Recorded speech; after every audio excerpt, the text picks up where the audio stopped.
The Milwaukee Vet Center offers confidential help for veterans, service members, and their families at no cost in a non-medical setting. Call the Milwaukee Vet Center at 414-902-5561 during normal business hours or anytime at 877-927-8387. I understand the pain and those kinds of things that can lead you there, but there are resources available if you just reach out and realize that what you're feeling is temporary, that you can get to a better place, which I feel I'm living proof of. Extraordinary people in our community, I would say, are Positively Milwaukee. I'm excited to have you join us. PozCast. I'm excited because I have a friend in the house for the Positively Milwaukee PozCast, Ben Jarvis. I am so glad to see you again. It's been a minute. It has been. I'm excited to be back. Yes. It's good seeing you. You know, Ben, we go way back. Like, how about October of last year back? When I first met you, you were our Positively Milwaukee Veteran of the Year. And it was such an inspiring moment to just engage with you in your home and learn about you. But it was also another inspiring moment when I saw you get up there and receive that award and give just an amazing speech about all the people who had got you to this point. I do want you to hear something that I was just going over the other day. Now, you might not have heard this, but James might have, because it was something that James said. He is a giver, and that is the one thing that I love about our friendship, because Ben doesn't take, he gives. And you need a friend. I've heard him answer the phone with other veterans that are struggling from trauma that has happened from being over in Iraq or Afghanistan. The trauma is real. Ben shows up for people. Like, it's amazing to me, and I just want to say it's absolutely noble. It's valor, it's integrity. I have the utmost respect for that man. And I see he goes all over the place just to go knock on a door and say, your dad was a good dad. He's talked to the kids of men who don't come home. That's a real man right there. That's what this country's about. That's greatness. And that's Ben Jarvis. Wow. You remember that, James? Yes, ma'am. And when we talk about greatness, we talk about integrity, we talk about character, the one thing that really spoke volumes to me, Ben, is you show up. And you've shown up. I appreciate that. That means a lot. James's words mean a lot. Your words mean a lot. And really, that's what I wanted to be here for today, was to show up again. Because I think what's happened since the award show, what I've gone through recently this year, I hope will shed some light on some very important programs that exist here in the community and what it's done for me. And we talk about, programs. Again, you are a veteran, and so the VA has been a resource for you, but it became more personal. Absolutely. No, 100% it did. This past January, I found myself in a place, it was kind of it was slowly coming, but January was the unfolding of everything. And, the thing with PTSD is it just manifests itself in so many different ways, right? Like, surprise! Yeah, exactly. It's not, it's not just, the nightmares or, the smells or things like that. It manifests itself for me in different ways that have nothing to do with my service, or reminders of my service. It's just kind of that anxiety, the anger, and so on and so forth. And for me, all of those, I guess, symptoms kind of came in at once. And it was time for me to reach out and ask for help. I can't be preaching help if I'm not going to go get the help when I need it, right? Mm-hmm. And so January 25th, I ended up going into the VA on January 28th. Had to get some things in a row with work and everything. But then I submitted myself to that help. And I'm glad I did. The way my journey took me was through the main hospital and then the domiciliary, which is a facility on the backside of the VA hospital, and they have multiple programs within that building. I was involved with the general mental health building there, and just met some of the most incredible people that exist over there, in my opinion. You know? Really? Oh, absolutely. When you talk about anxiety, PTSD, were they able to give you coping mechanisms, or were you actually just able to release it and let it go? How did you get to the other side? Yeah, no, that's a good question. It really was multifaceted. I still had, within the program itself, they offered different things from exposure therapy.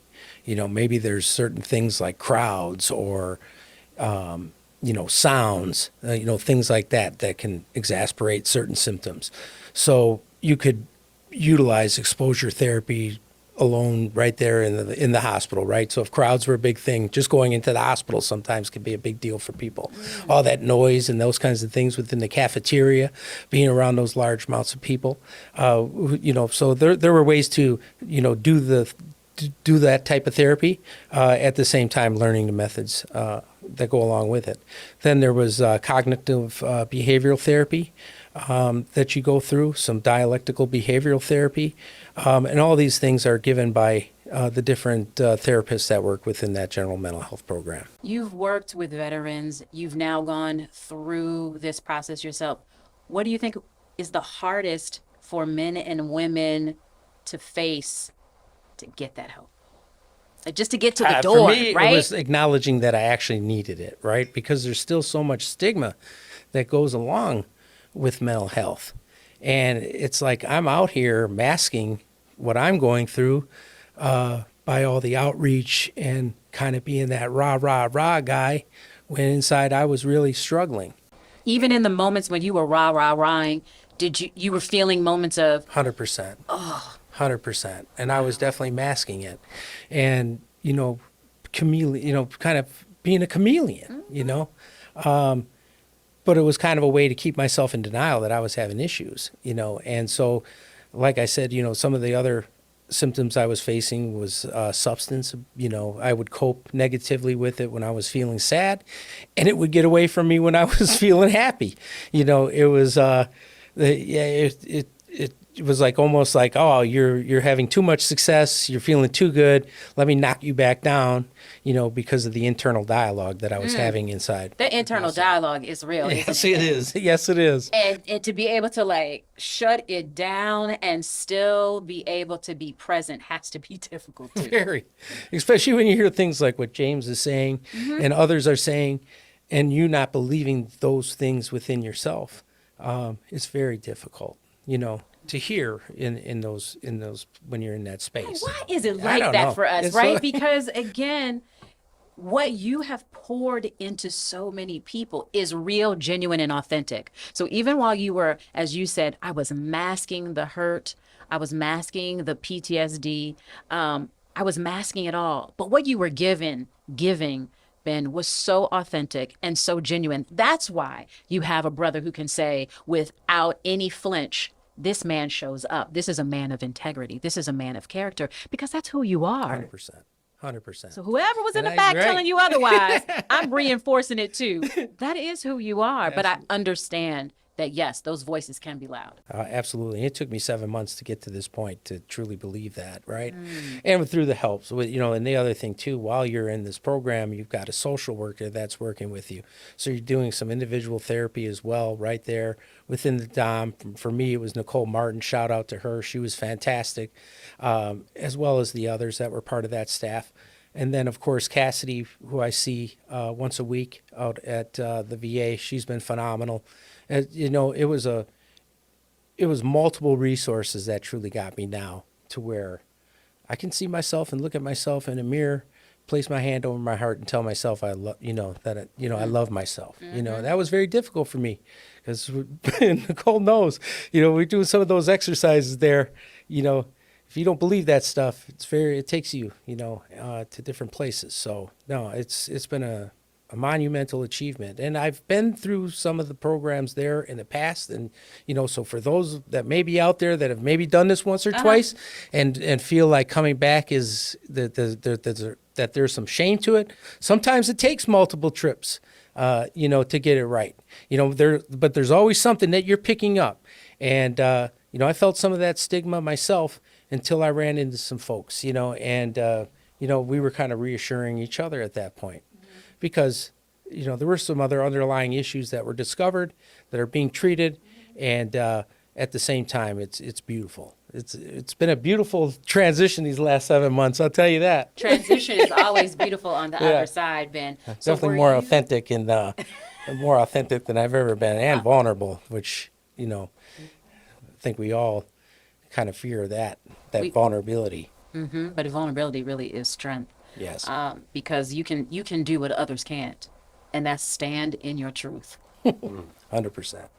When you checked in, did you stay there for a number of months? Like you didn't have anything from the outside world, or were you kind of commuting to the hospital? No, another great question. No, you actually live on the grounds. And I'm just going to pause there for a minute. Okay. Sorry, I got to get rid of it. I don't know why I didn't turn my phone off. You're a popular guy. I'm telling you.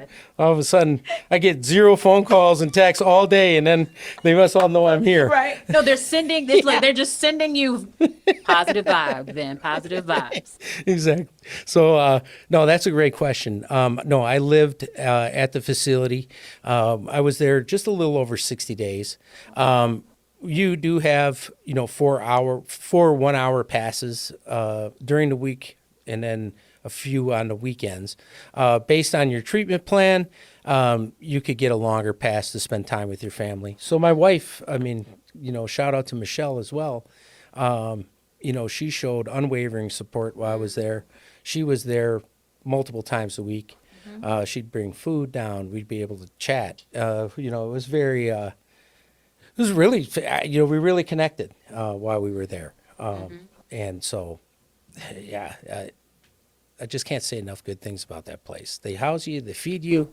As long as you say, I need help. Right, 100%. So for those who may not know, like, they may walk into the hospital, right? They may not know where to go.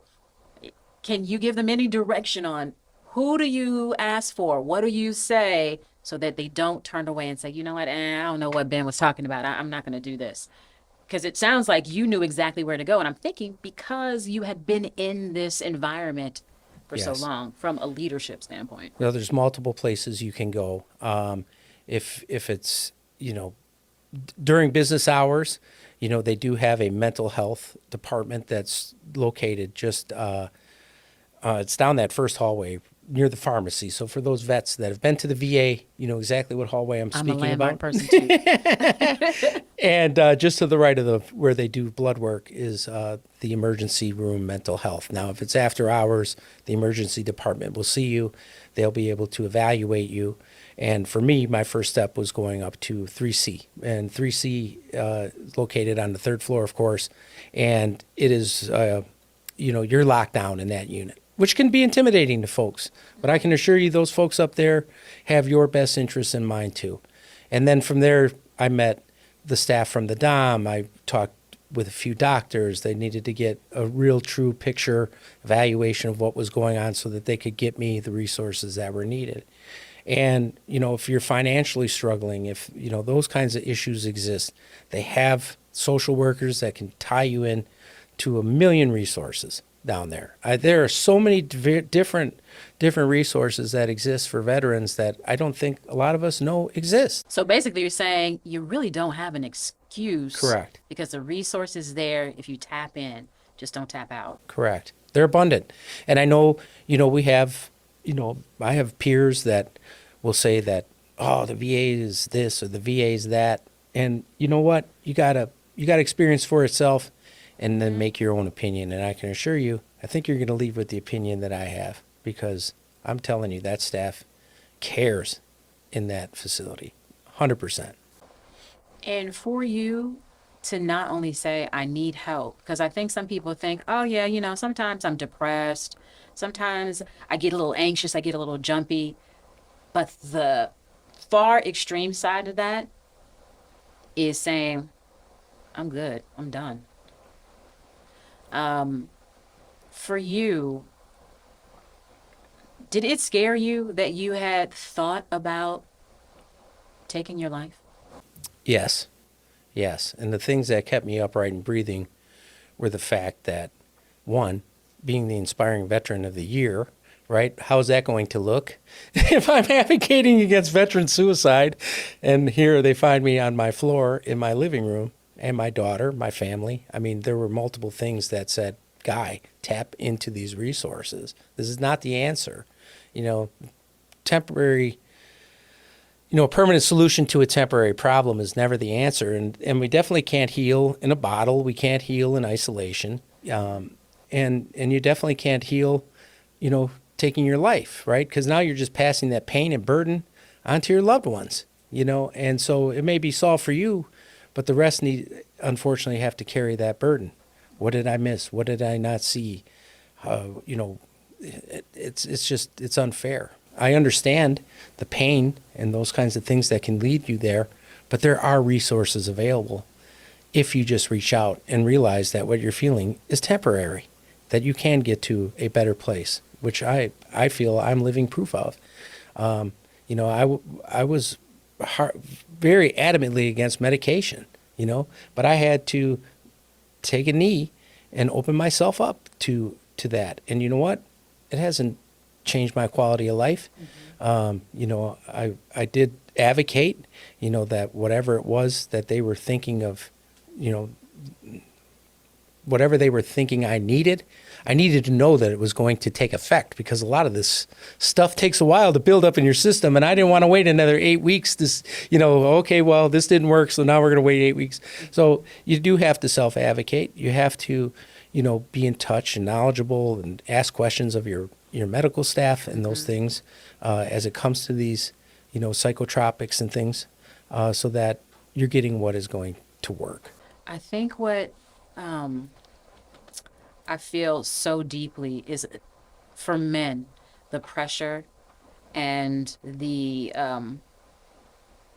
just the pressure of to take it all and it to be okay. And I know that there are a lot of men, whether they're veterans or not, feel the same way you have felt. Maybe they haven't been in the trenches, but something has given them PTSD just by being a man, Sure. and the responsibilities of that. Absolutely.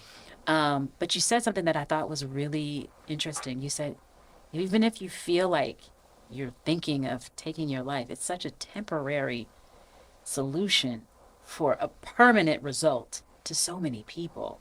And I mean, was it just the strength inside of you, Ben, that says, I can't do this? Because I'm sure what was on the outside of, go ahead, was just as strong as whatever it was that says, I can't do this. I'm going to go get help, instead of that answer. 100%. Yeah. It was definitely a real, struggle that evening, and luckily, I had those things to resort to in the back of my mind. There was a lot of alcohol that evening, so the mind wasn't working properly as it was. And then, the rage and the anger that I had and that, was brought out into the open, that shame, guilt, all of those things. And then it just starts taking you down a rabbit hole of all of the mistakes, that we as human beings make, that are so magnified to ourselves that to others they may have already moved on. But for me, I've held on to so many things so deeply that the 25 or 30 mistakes that I've made in my life outweighed all the positive contributions that I've had in life, whether at work, in the community. And it's so funny how, those things can direct our path, right? And so it's just, I'm telling you, working through this stuff, through the trauma therapy and CBT and DBT, those acronyms I threw out earlier, has been just helpful in switching the way you think. Because how many of us, make we judge situations based on assumptions. We're not making our decisions based in fact. we assume, way people are reacting to us that, oh, it's got to be because I'm a bad person, or it's because I'm this or that. And then you start making actions based on those assumptions and cutting people out and all this stuff, right? When you had no facts. Maybe the guy was just having a bad day, It probably had nothing to do with you, but we get inside our own heads. And the next thing we start playing all these games. And then next thing you know, you're rolling around with a bottle of JMO and a 45 and, bad things happen. That's right. And, but at the same time, I'm so happy, for the things that kept me upright and breathing. And that's my family, and falling back on accomplishments and things like that. Like, no, this isn't an answer. I got to go. We gotta figure out how we, take care of work. And I can't say enough about work. Heiser Automotive Group and the support that they showed me through my time in the hospital, whether it was check-ins from Marianne herself, Joe Ficus, Maureen Kalmus, Samantha, and so many others. It's just unbelievable. Because it goes back to the character and the integrity of the man you are, Ben. That's why they showed up. People don't show up for people who don't know how to show up. Even in the word it says, to be a friend, you have to be a friend. To be friendly, you have to be a friend. And you've been that friend. So why wouldn't all of these people you've shown up for, whether you were doing it with a mask or not, show up for you? Because again, it's who you are. Oh, I'm telling you. And my boss, Dawn, she, I was able to talk with her months into leading up to this, and they allowed me to, attend certain things at the VA, and the outpatient stuff, was helpful, but it wasn't doing exactly what I need. Maybe it was because I didn't connect with the group that I was dealing with, or maybe, just, the therapist that I was working with maybe just wasn't the right fit. And that's another thing too. If you're not finding those fits, there's more resources, right? So you just move to the next one. But advocate. Exactly. But because Dawn and Joe and these guys were allowing me to do this, I wasn't going to waste the company's time if I wasn't getting the results that I needed. So I continued to say, sorry, that didn't work. I'm not going to waste the company's time with me doing that. And they, I think, appreciated that because I was being 100%. I was being 100 with them with, honesty and things. And so when it was time, to do this inpatient deal, they were fully behind my back because they knew if he's going in, it's because he needs it. And then, she would check in and so many others. And I think it's a true testament to who Heiser is, and they really mean it. They are truly family oriented and take care of their people. So for us, the support on the outside, what would you say is key? How can we help a person that we may know who is suffering or needs direction and guidance in that time and space? What can we do? I think educating ourselves. If we have a family member that served, the service member is going to be aware of a lot of different resources that exist just because it's talked about. Whether you're in the Wisconsin Army National Guard, whether you're an active duty soldier, so on and so forth. The military does spend a great amount of time talking to you about different resources that exist. Military One Source, when you get out, your local VA, educating, like what we're doing, with partnering up with Veterans America, James Mercado. He's really helping us get that word out. These motorcycle rides are great because we picked Wisconsin Hero Outdoors as our preferred charity. And the reason for that is just, I think a little bit of the story. My neighbor, she took me, to a dinner at her church. She said, hey, there's going to be this veteran group speaking and you should come. And so I joined her and her father and family. And the real estate company that I was working for at that time, we were a biker real estate company, Steel Horse Realtor. So Mikey Whitcomb and myself, he had been looking for a charity to get behind, to donate some of our commissions to, something that was veteran orientated. His father was a Vietnam vet, was a tunnel rat during Vietnam. God bless his soul. He just passed away a few years back. So Mikey had a great love for the military. And then, of course, with my service, I said, man, let's do this. We're a motorcycle company. I see motorcycle groups doing charity rides all the time. Let's raise some money for this group. So the ride was born. Mikey has since relocated to Tennessee. James has kind of moved in, and he's elevated. We're really elevating this ride. What his marketing staff did, It made everything so easy this year, and we raised near $10,000 for their organization in just that one day, and so it was remarkable. So going back to your original question, what can we do is really educate ourselves on the resources that exist, and have those resources to connect to that person that may be in need, right? And it's really just by the word of mouth. And that is something that our ride is really trying to do is, yes, we're raising money for Wisconsin Hero Outdoors, but we're also educating the public at the same time. Because, at this ride, we brought the vet center out. We had Dry Hooch was going to be there. 22 Fitness was going to be there. We had Veterans America out there. We had, who else? I think we had one other group. It was a ESOR Realty group was out there. So, by having those different resources out there, people were able to connect. Oh, what do you guys do? Hell, vet center. Oh my God, you guys, you not only counsel vets, but you also take care of their families too, where a veteran can be seen at the VA, but what are the resources available for their families? Boom, the vet center, right? So you can get your kids signed up, your wife signed up. Those counselors there, it's all free of charge, and they'll take care of the family needs. And so people, unless you're in that space, don't really know that all of these things exist. But that's what we're trying to do, in our small way of giving back, is if you show up at one of our events, you're going to leave fully educated. And that should be our motto. You show up at one of our events, you're going to leave fully educated. Yeah.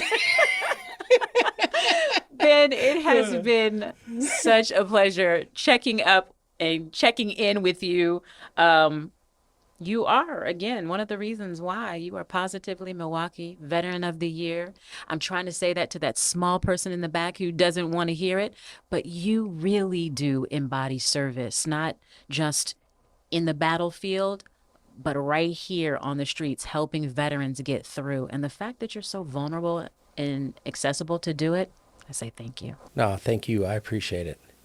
I really do. And it's great what you're doing as well. I think, we're so inundated with negative things in the news all the time that having, what TMJ4 does here in Scripps Media with this series, really, I'm always blown away, by the stories that I watch online, the stories that I've been a part of at the Positively Milwaukee Awards with the previous Heiser sponsorship, and then with my attendance last year. It really is a great program for the city of Milwaukee, and the way you guys highlight all the wonderful things that are going on, because there's a lot more positive things going on than there are negative. So did the creative services guy get that in the corner? Because that right there was a wrap as well as a commercial. No, I appreciate you, Ben. I mean it. It's important. Ben gave an inspiring acceptance speech at the Positively Milwaukee Awards in 2024. To hear that and to learn about his full story, just click these links.